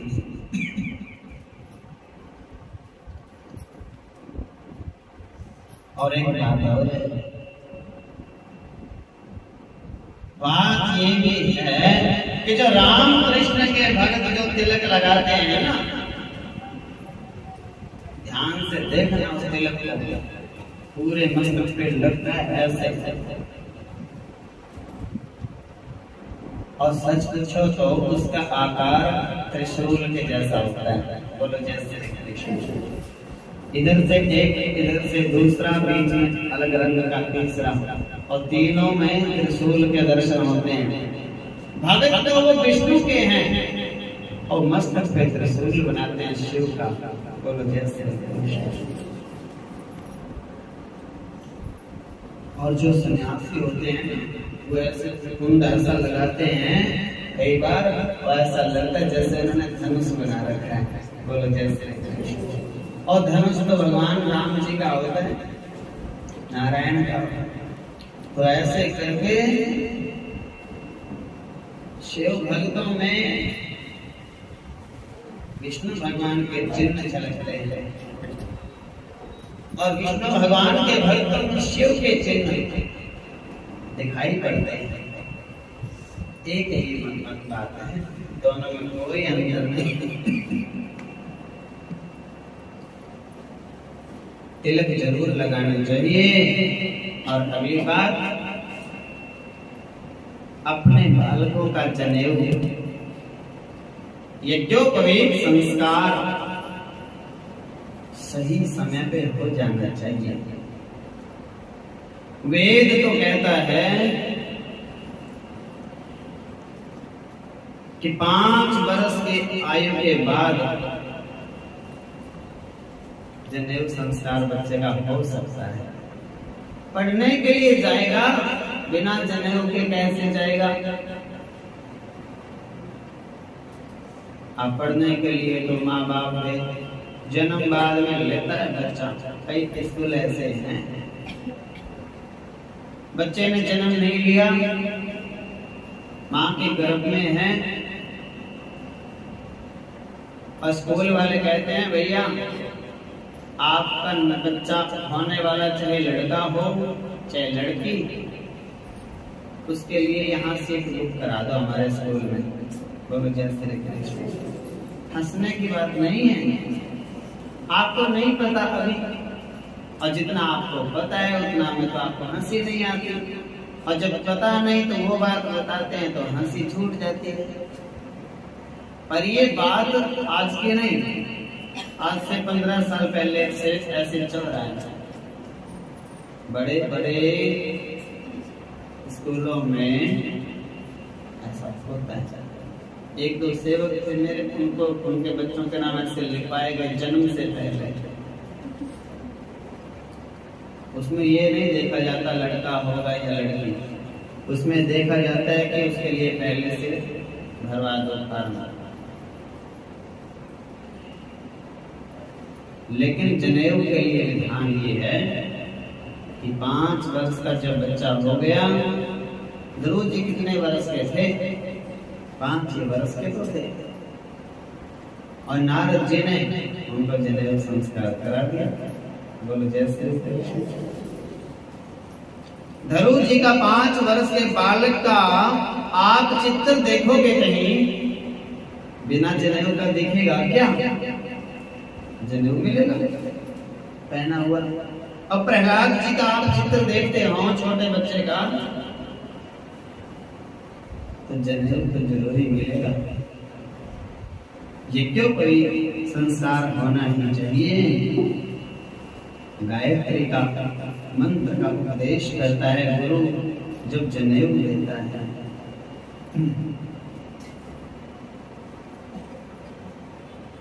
तो उनको शिक्षा देनी चाहिए। सनातन धर्म के बच्चों को, ब्राह्मण बालकों को जनेऊ संस्कार समय पे कराकर के माता पिता को कहना चाहिए बेटा गायत्री मंत्र का जाप रोज जरूर करो। ये ब्राह्मण का तो पहला कर्तव्य होता है, गायत्री भजन करे और जनेऊ धारण करे, तिलक लगाए, शिखा रखे और सनातनी कपड़े पहने।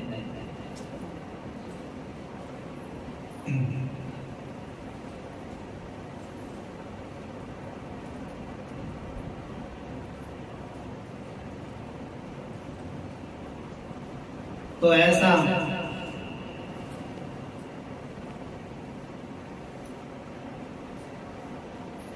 होता है। भगवान ने जिसको विशिष्ट गुण देना होता है, विशेष जिसमें कृपा, उनका बचपन से ही दिख जाता है। होनहार बिरवान के लखत चीकने पात। जब कोई पौधा छोटा होता है ना और उसके पत्ते बता देते हैं ये कैसा बनेगा बड़ा होगा। या अपनी कहावत होती है हरियाणवी भाषा में कि बालक के पैर तो पलने में भीग जाते हैं। बोलो जय श्री कृष्ण।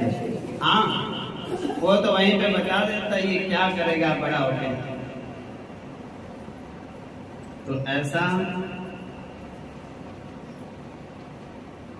होना चाहिए।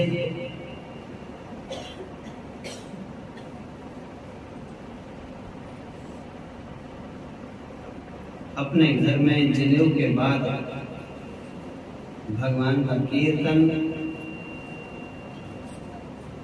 कुछ देर के लिए रोज हो जावे। यह भगवान के लिए पाठ भगवान शिव का, भगवान विष्णु का, दुर्गा मैया का, गणेश लक्ष्मी जी का, सूर्य भगवान को जल देना, तुलसी को जल देना। उन बच्चों को ये बचपन में ही सिखाओ, उंगली पकड़ के सिखाओ, जब भगवान को जय जय करना। रूटीन बनाओ जबरदस्ती। आपका बच्चा स्कूल में नहीं जाता, पूरे घर वाले डंडा उठा लेते हैं और रोते रोते बच्चे को भी वैन में चढ़ा देते हैं। बिल्कुल नहीं कहते कि नहीं पढ़ता तो ना पढ़ने को, कहता है कोई? नहीं कहते। और आपका बच्चा मंदिर में नहीं आता, कोई उसको बोलता नहीं। क्यों जाता नहीं? जाना पड़ेगा। उल्टा बोलने वाले सब मिलेंगे। दादी कहेगी कोई बात नहीं, नहीं जाता तो बच्चा है। माँ कहेगी कोई ना, ही बड़ा होके चला जाएगा। बाप कहेगा क्यों परेशान कर रखा है, सुबह सुबह सोने ही दे दो हमारे को सबको। सब गलत रास्ते को उस बच्चे को चलाने के लिए तैयार। और जब बच्चा हो गया 20 साल का, फिर कहते हैं मंदिर में जाओ। अब फिर कहता है वो बच्चा मैं नहीं मानता, तुम ही जाओ। क्यों मानेगा? जिसको 20 साल तो तुमने मनवाया नहीं। पहले तो तुम उसको अंडे खिलाते रहे, छोटा है मोटा हो जाएगा, अंडे खिला दो।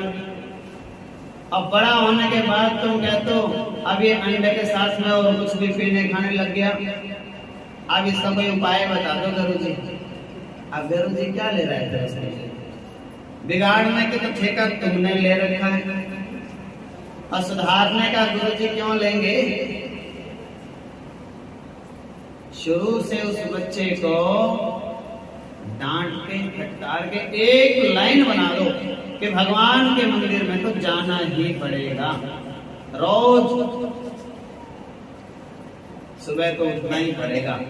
कि 8 बजे तक सोने का वैदिक सनातन धर्म के तो किसी किताब में नहीं लिखा कि 8 बजे तक सोए पड़े रहो। हमारे तो धर्म ग्रंथों में ये लिखा है कि सुबह सुबह ब्रह्म मुहूर्त में 4 बजे नहीं तो 5 बजे तो जरूर उठ जाओ। आप सारी बातें बच्चों से मनवा लेते हो, इस बात में समझौता क्यों करते हो? ये आपको पाप लगता है, आपको दोष लगता है। उसको उस बात के लिए डांटो तो और बातों के लिए डांटने की जरूरत ही नहीं पड़ेगी जीवन में। और एक बात के लिए नहीं डांटोगे तो जीवन भर डांटना पड़ेगा और कुछ फर्क फिर पड़ेगा भी नहीं।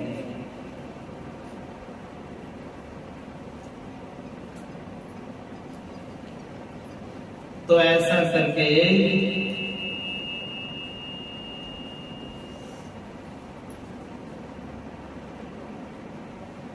किसी भी एक ग्रंथ का पाठ अपने घर में अवश्य रोज करना चाहिए। कहीं जाने की जरूरत नहीं, मंदिर में जाओ, भगवान जी के दर्शन कर जाओ, गुरुओं का आशीर्वाद लेके जाओ, प्रसाद लेके जाओ, प्रणाम करना सिखाओ, जय श्री कृष्ण बोलना सिखाओ, तिलक लगाना सिखाओ। और कथा के टाइम पे वो नहीं आ सकते तो घर में संतों से ग्रंथ ले लो, छोटा जितना वो पढ़ सके, जितनी बात को समझ सके उतना ले लो। थोड़े में से थोड़ा समय 10 मिनट रोज उनकी लाइन बनाओ। पढ़ना नहीं आता तो सुना दो उनको, और पढ़ना आए तो सुन ले उनसे कि लो भैया मेरे को सुनाओ पढ़ के, और तेरे बहाने से हम भी सुन लेंगे। ऐसा रूटीन जो बनाता है उस घर का तो कल्याण हो जाता है, भला हो जाता है।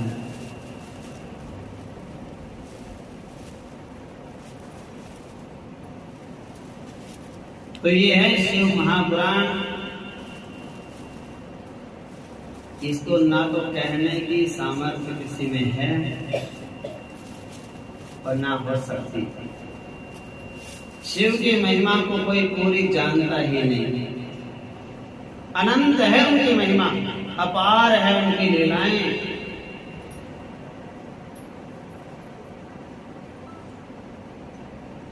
लेकिन संतों की कृपा से, स्थानेश्वर महादेव, संगमेश्वर महादेव की अनुग्रह से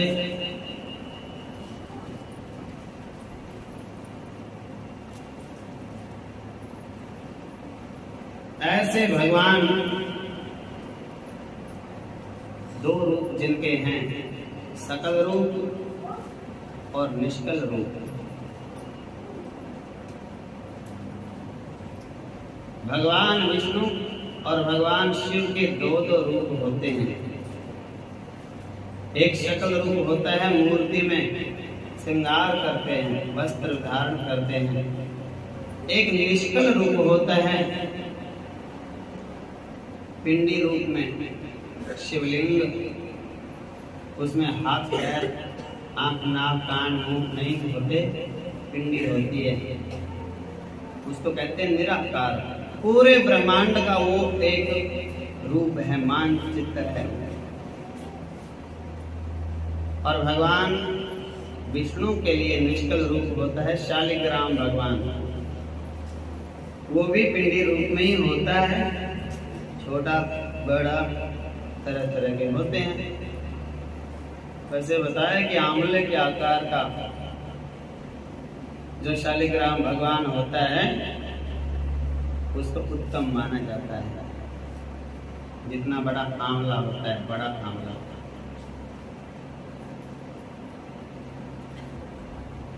तो ऐसे भगवान श्री हरि की उपासना शालिग्राम के रूप में करनी चाहिए और भगवान शिव की उपासना पिंडी रूप में शिवलिंग के रूप में करनी चाहिए। और दोनों में बड़ा छोटा का विचार नहीं मन में कभी भी आना चाहिए। मैंने शिवलिंग के दर्शन कर लिए, ये भी शालिग्राम है, और शालिग्राम के दर्शन कर लिए, ये भी शिवलिंग है, समझ लो एक ही बात है। ऐसा विचार होना चाहिए।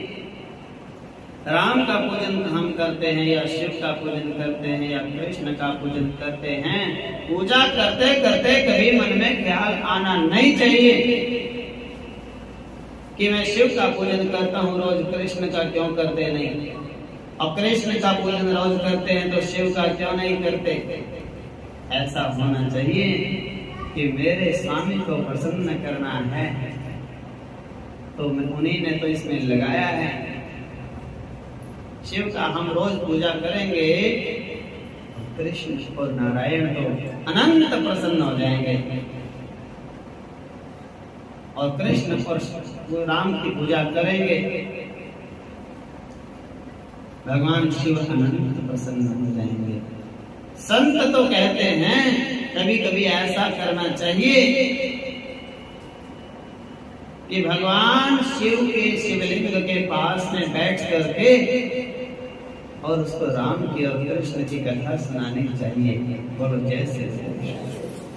और राम और कृष्ण के पास में बैठ करके उनको कभी कभी शिव कथा सुनानी चाहिए। वो शिव कथा सुन के अनंत प्रसन्न हो जाएंगे। ऐसा विचार होता है, सिद्धांत है ये। दृढ़ता पूर्वक स्वीकार जो कर लेता है वो व्यक्ति सिद्ध हो जाता है।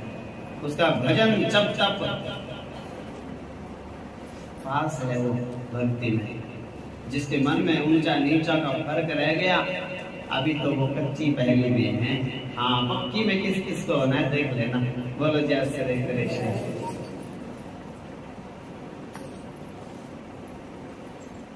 एक ही रूप है दोनों, चिदानंद स्वरूप आत्मा एक ही है।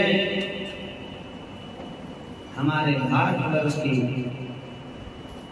उपासना का स्वरूप यही है। इसलिए मानव जन्म को धन्य करने के लिए परम पवित्र जो श्रावण मास है भगवान शिव का, उसमें इस पावन कथा में बैठ करके सत्संग का लाभ प्राप्त करें। सबसे पहले परंपरा हमारी है सुनने की। क्यों? सुनने के बिना भगवान की महिमा का ज्ञान ही नहीं होता। जब भगवान का ज्ञान ही नहीं, भगवान को जानेंगे ही नहीं हम, उससे प्रेम कैसे हो जाएगा? किसी व्यक्ति को बिना देखे तो प्रेम हो सकता है, और किसी व्यक्ति के बारे में बिना सुने प्रेम नहीं हो सकता। बोलो जय श्री कृष्ण। सुन के प्रेम हो सकता है। रुक्मिणी ने कृष्ण को देखा नहीं था, पर सुन लिया कि कृष्ण भगवान है, नारायण है, पुराण पुरुषोत्तम है, द्वारिकाधीश है। और रुक्मिणी ने सुन के मन में सोच लिया। संतों से सुना था, संत जा रहे थे कीर्तन करते हरे कृष्णा का, और संतों ने वो श्री विग्रह ले रखा था भगवान जी का स्वरूप, उसका कीर्तन करे। रुक्मिणी ने देखा ये बाबा क्या कर रहे? बोले कृष्ण, ये इतना सुंदर कौन? बोले ये द्वारिका के राजा कृष्ण। अच्छा, ये तो बड़े किशोर लग रहे हैं, इनका विवाह हो गया कि नहीं? बोले नहीं, अभी तो नहीं हुआ। और रुक्मिणी कहने लगी बाबा मैं भी कीर्तन में बैठूंगी। 2-4-10 दिन कीर्तन हुआ, रुक्मिणी भी कीर्तन करने लगी। बाबा जाने लगे, रुक्मिणी ने तो उनके पैर पकड़ लिए। बाबा एक बात करूं, ये झोली करती हूँ, ये भगवान का चित्र, ये भगवान का श्री विग्रह, ये भगवान का स्वरूप आप मेरे को दे जाओ, मैं इसके बिना नहीं रह सकती। और रुक्मिणी ने हमसे वो ले लिया, और बस उसकी धुन लग गई। संतों ने बता दी महिमा उसकी, और रुक्मिणी कहने लगी अब तो ये आपको ही समर्पित है। सत्संग में मेरी बात चलाई, और सतगुरु ने मेरी की मेरे सगाई। अब उनको बुला के हथलेवा करा दो, अब मुझे श्याम सुंदर की दुल्हन बना दो। और भाभी ने देखा रोज रोज ये तो पूरा दिन मुरली वाले के सामने बैठी रहती है, और भाभी कहने लगी आशिक जा, तेरे को लगन लग गई। और रुक्मिणी ने तो हाथ जोड़ लिए भाभी के सामने, बोले बस इतना सा मेरा काम तुम करा सकती हो। शिशुपाल तो वो रुक्मी तो जो मेरा भाई है, वो तो शिशुपाल से शादी कराना चाहता है मेरी, लेकिन मैं ऐसे दुष्ट दुराचारी के घर नहीं जाना चाहती। मैं तो इस मुरली वाले की हो गई हूँ, द्वारिकाधीश मेरे और मैं हो गई द्वारिकाधीश की, और आप मेरी भाभी हो। आप एक औरत एक दूसरी औरत के प्रेम को समझ सकती है, उसकी भावना को समझ सकती है, और आप मेरी उम्र की भी हो, आप मेरी भावना को समझो और कृपा करके मेरी सहायता करो। बोले मैं क्या कर सकती हूँ? आप बहुत कुछ कर सकती हो। आप पंडित जी को बुला सकती हो, चिट्ठी लिख दूंगी मैं और दे दो आप, और पंडित जी वहां दे आएंगे। और चिट्ठी में यही लिखा था, हे गोविंद, मैंने आपको कभी नहीं देखा, लेकिन मैंने सुना है, संत लोग आए थे, उनसे मैंने सुनी आपकी महिमा, और सुनते ही मैं आपकी अर्पण हो गई। तो पहली भक्ति है सुनना, और आप तो बड़े भाग हैं, किसी न किसी बहाने से आप भगवान की कथा सुन रहे हो। सावन के बहाने से, शिव पुराण के बहाने से, रोज मंदिर में आने जाने के बहाने से, और रूटीन बन गया। घर वालों को भी आसान लगता है और आपको भी आसान लगता है। बोले देखो भैया आप तो जा रहे हैं, कोई बात नहीं, मंदिर भी अपना, गुरु जी भी अपने, कोई बाहर की तो बात नहीं, ओपरा पे है नहीं, जाओ, आनंद की बात है सर। अच्छाई सुनाते हैं, अच्छाई बताते हैं, अच्छाई सिखाते हैं। और फिर मेरी माताएं भी बड़ी भावना से आती हैं, भावना से सुनती हैं, भावना से बैठती हैं और दुई मुई कोई नहीं करती। बोलो जय श्री कृष्ण। और कभी करना भी नहीं तो मेरा कुछ नहीं जाता, इसमें तुम्हारा घाटा। बोलो जय श्री कृष्ण। और कथा छूट जाएगी आपकी अगर आपस में राग द्वेष हो गया ना। पहली बात तो होना नहीं चाहिए, और हो जाए तो उम्र का हिसाब लगाओ। छोटे बच्चे तुम नहीं, दुनिया तुमने देख ली, खाने पीने की अब कोई ऐसी बात नहीं है मन में। अब तो भगवान का नाम को याद करो, और दो नाम भगवान के जो सुनने को मिल जाएं उनका लोभ करो। 10 मिनट पहले आओ और आनंद से सुन के जाओ। नमः पार्वती।